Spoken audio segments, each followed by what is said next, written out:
My name is Dr. Fareed Kazi. I've been practicing in Dublin since 1998.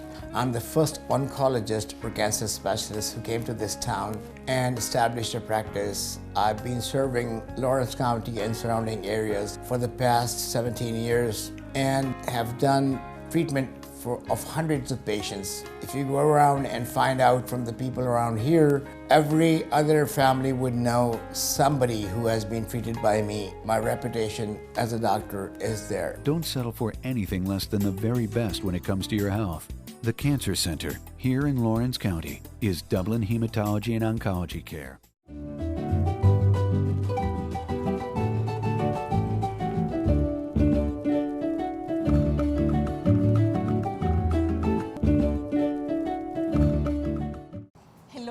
I'm Pilar Archila with Pure Gold.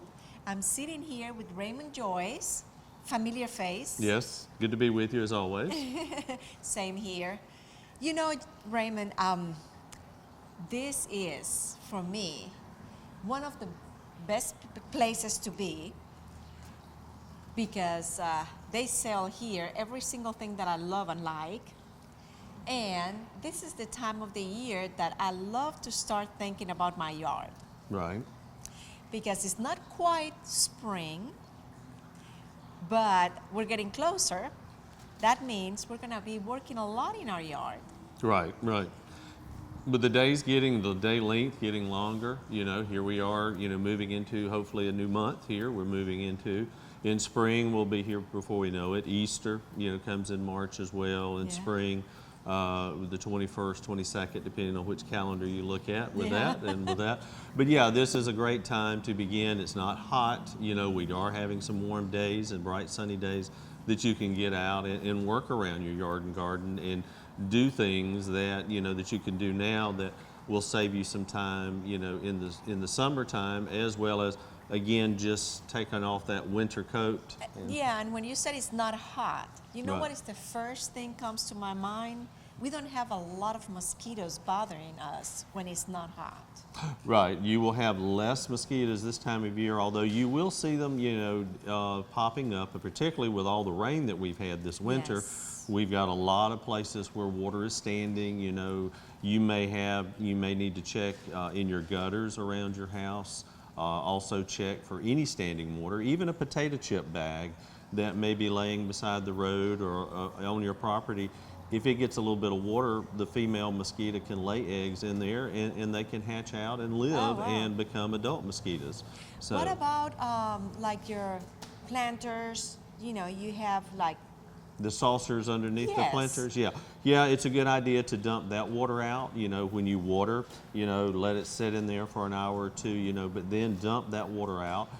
Some gardeners will actually take and pop those off so that you don't have that standing water.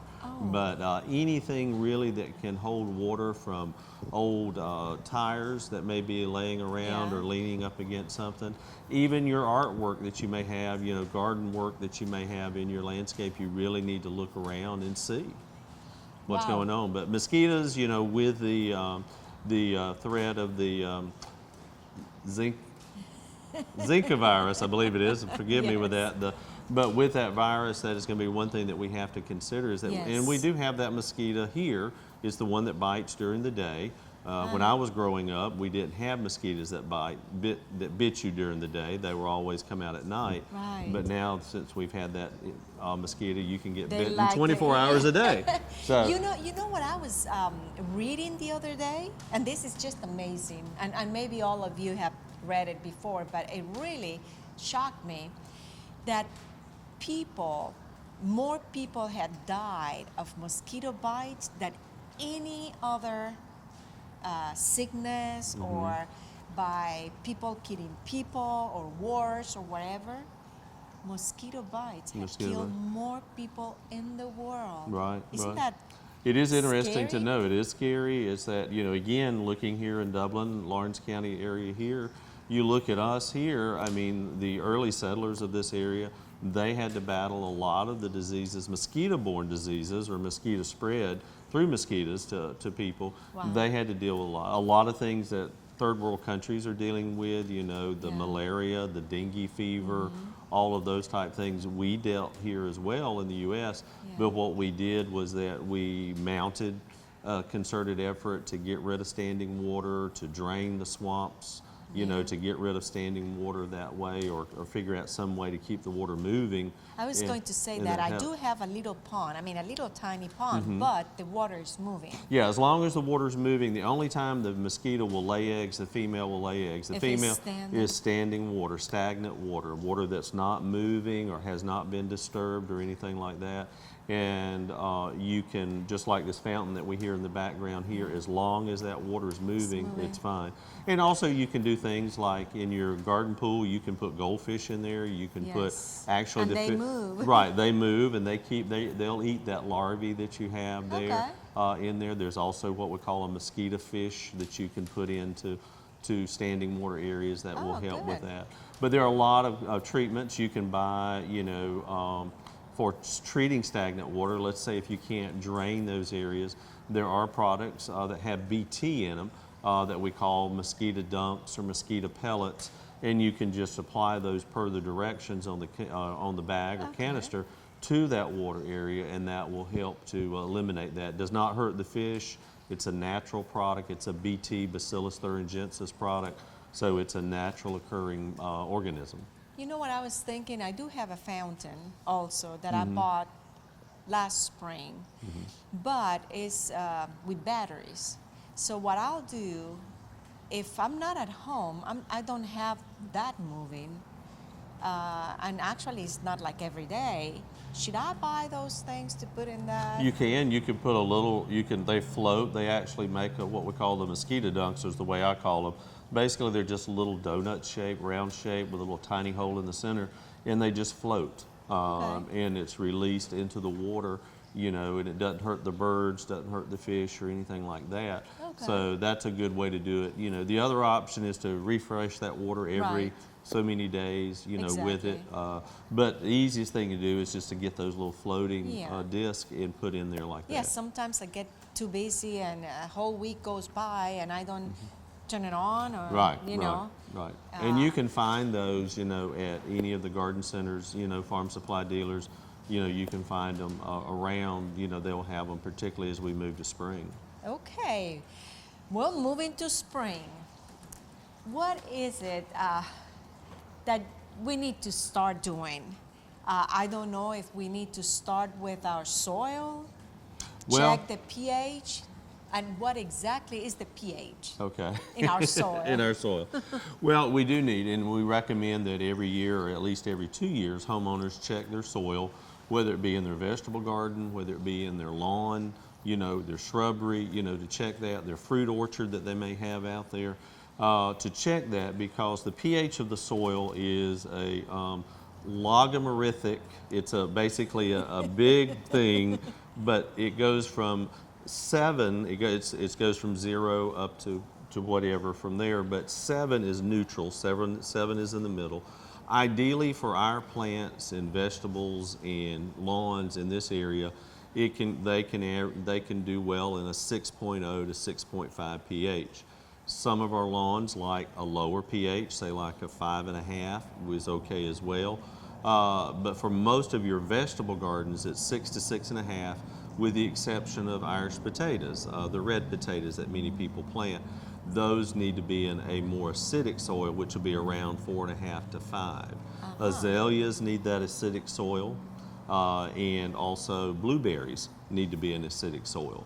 But most of our vegetables, most of the flowers, your house plants that you grow and all. My azaleas. Your azaleas need to be in that low range, and then the rest of your camellias, azaleas need a low pH. And that's what I have at home. That's what you have. And then the other ones, like many of the other plants that you have, loropetalum, those type things, they'll do fine in that pH, but they really like around 6, you know, somewhere in that range.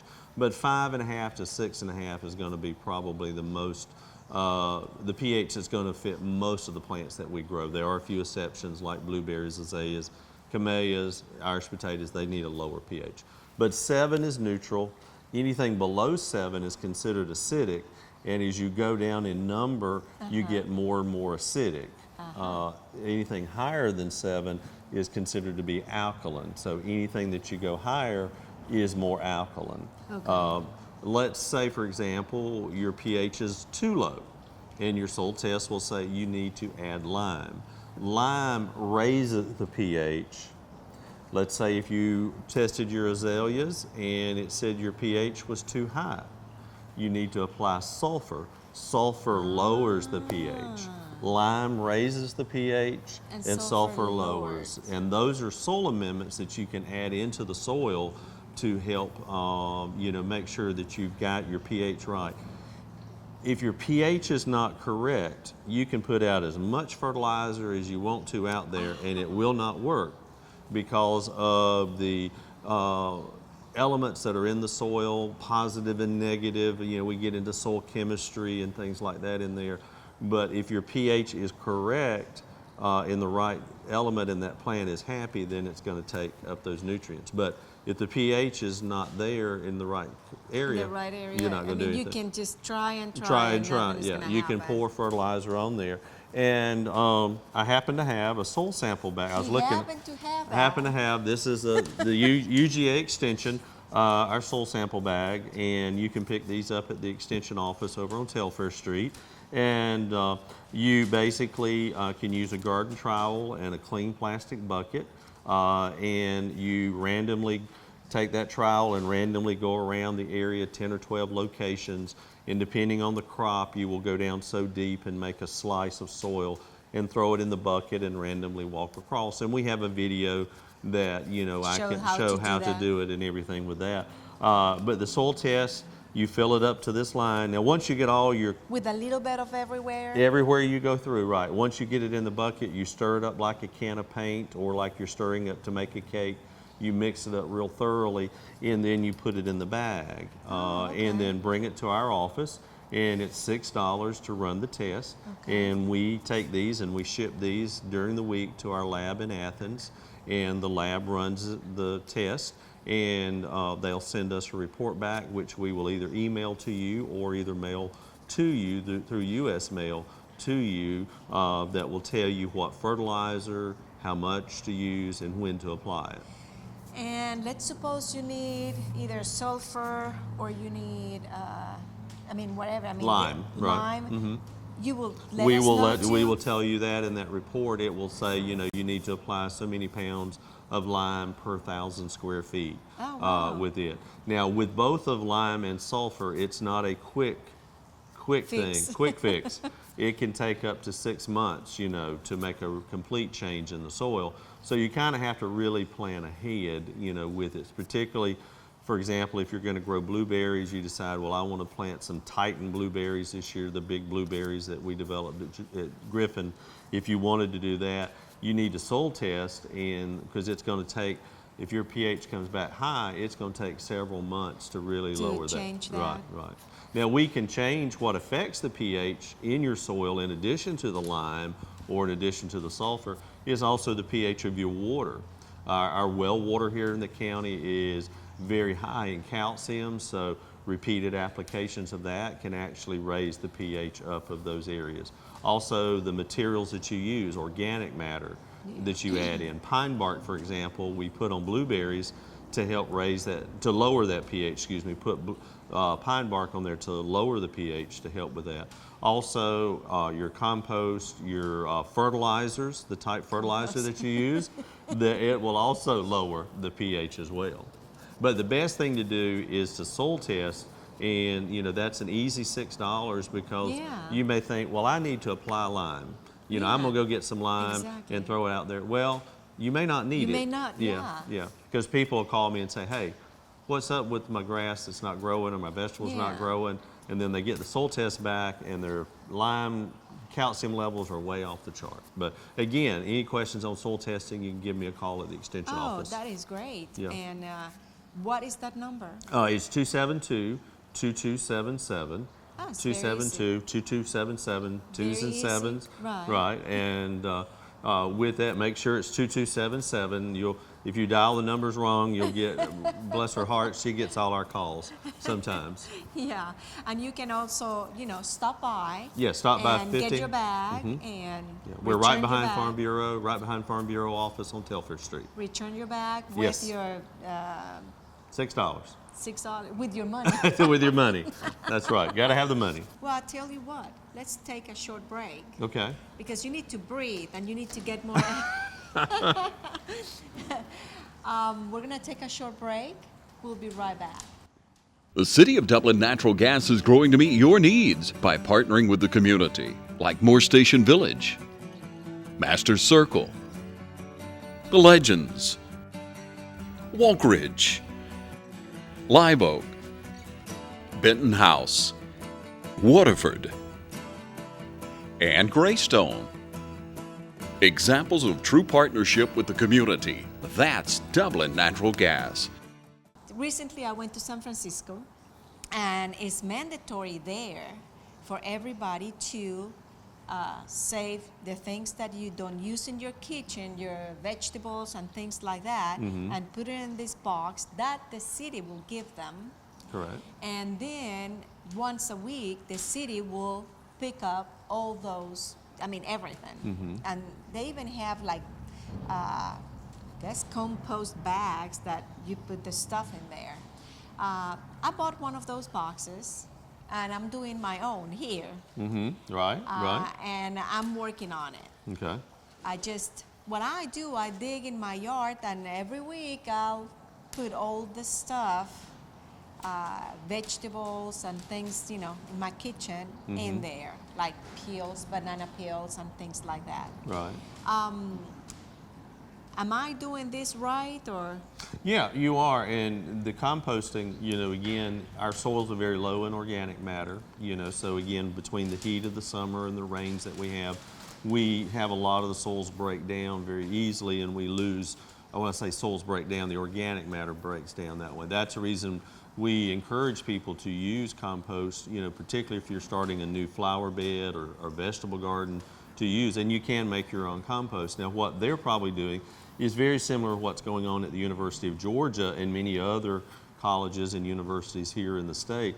At the University of Georgia, they actually have those little, have little green things that look like our blue boxes here for recycling, but they have those in the offices, and people can put banana peels in there, apple cores. And they have a cover. They have a cover. Like little tiny holes. Holes in it, yeah. So everything will kind of dry up a little bit. Right. Your coffee grounds that you have, Yes, I do you that. can dump all Even that. my tea ground, Tea everything. grounds, everything like that. Yes. And what they do up there is actually they go around, a student goes around and picks up those from the offices and replaces them, and they take them out to what we call our UG garden or UGA garden.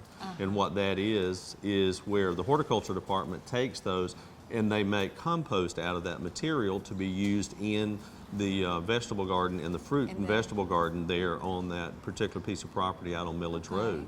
But yes, you can do that. You can buy the little things that just like you did that you can get. You can actually just use a piece of plastic ware to put those in, put them in the refrigerator, keep adding. And what you're doing is what we call the slow process, where you're actually just taking and burying it. You can actually go out there and dig a hole, plop it in there, cover it up, and just let it break down on its own.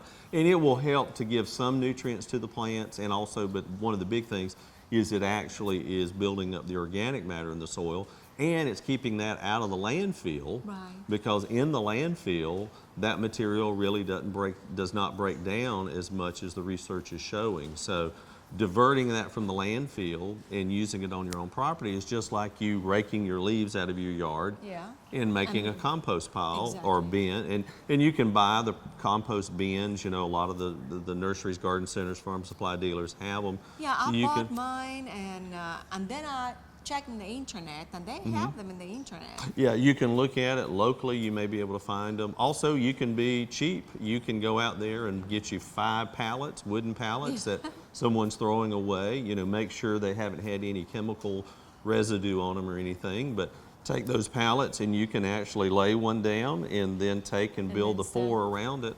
wire it together, and you can go in and layer, and that's a whole nother show. We can talk about composting in detail Yeah, that would and be programs that way, but we have a lot of literature at the Extension office on starting your own compost pile and material like that. But no, there are a lot of individual homeowners like you and others that do. They collect that material, and if they have a compost bin, what they do each week or whenever it gets full, they go out there and dig a hole in the compost bin, dump that material in and cover it up, you know, and it begins to compost down. Now again, you don't want to use anything that's got meat or any dairy products, anything like that, because it's just vegetables. just that I use. vegetables is fine. Your dog, your neighbors, and your dog, if you have a dog, they would love to dig that up. You know, they'd be around your yard going around and finding that. But no, you can do that. I have squirrels. I don't have a dog. Oh, okay. My dog is at my mom's house, but but the squirrels so far they haven't messed that up. Oh, okay. They messed that up everything but that. But that, okay. Yes. All right. They're real bad. And that's where the compost is a great thing to use. If you say, well, I don't want to do any composting, well, you can actually buy compost already, you know, pre-made in bags. You can find at the nurseries, garden centers. Also, if you contact the Lawrence County Solid Waste Authority, which is also known as the landfill, if you talk with them, they're actually composting all the yard trimmings and waste like that, and they're doing that, and you can actually go out there and get compost, or depending on, you know, you can talk with them even depending on the quantity, they might possibly even deliver. So you can talk with the folks out there at the Lawrence County Landfill or Waste Authority, and it's under Lawrence County government. Also, it's in the back of the phone book in the progressive rule. If you're in town with AT&T, you'll find it as well. But they actually have it. Now, you will have to do some screening on that. When I mean screening, a lot of the plastics and stuff like that that may be in that you get, you can screen those out. But you can buy it bagged. But better yet is to keep it right there on your property. Yeah, well, I do a lot of cooking at home. Very seldom we go out and eat. So I have a lot of vegetables and things like that that I...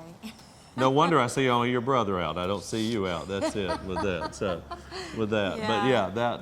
It's gotta be something very special for me to go out. To go out. Yeah. But that's great. I mean, you can take all of that. You know, you can even take your. You know, in the city, we actually, and in the county, you can recycle your cardboard and material like that. But you can even soak that in warm water. Let's take a cereal box, for example.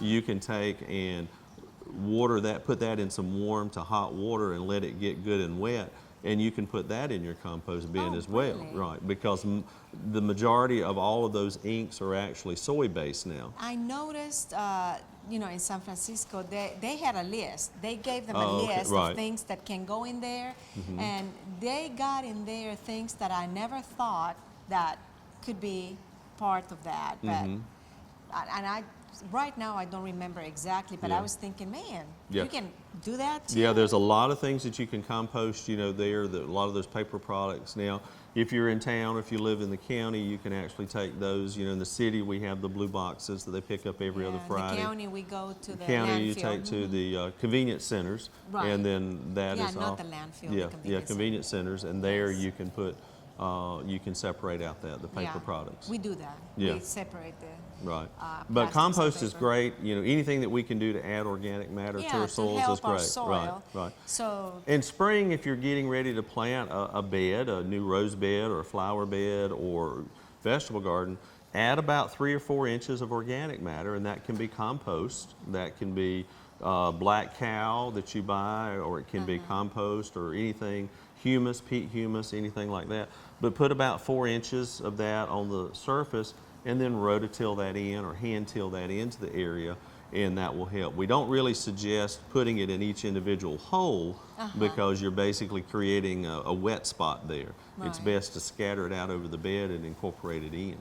But now, like you're doing is fine, just to kind of work a little bit in there. You know. But the plant itself is not setting in that compost. No, I just put like around and my plants and. Okay, we have the soil ready. Okay. Now, if I need to transplant a plant, when is the best time to do that? Well, we're actually coming up on the backside or the tail end, so to speak, of that time with that. Ideally, January and February are the best times to move plants because really? the top is dormant, and then we finally went dormant in January. We were real warm. Many of the plants that you see blooming now, you'll say, Raymond, those are not really dormant, and they're not really because we've had such warm like weather. my azaleas, Right. they were supposed to bloom like probably in March. Right. They already bloomed, Right. and the freeze Yes. already killed it. Yeah, your saucer magnolia, the tulip tree, Yes, the pink the ones, magnolia. those are all. But with that, you could dig it. Always dig it up. I always tell people if you're transplanting, just be sure that you don't forget that plant because by doing it in January or February, those roots will have a little bit of time to grow out into the root zone, grow new roots that you chopped off. But particularly if you can get it through that first year of keeping it watered, just like with a brand new plant, you need to get it through that first year. So many plants, we got cabin fever, we get out there, we're gonna do it, and we wind up killing a lot of plants because we Yes. don't get out there in the summer and water them with that. But They need lots of water that first year. That first year, they need to be kept watered. I always thought it was like that first month. It's like Oh, that first no, year. not that first month. No. They need some water, particularly trees and shrubs, your fruit trees that you're planting right now.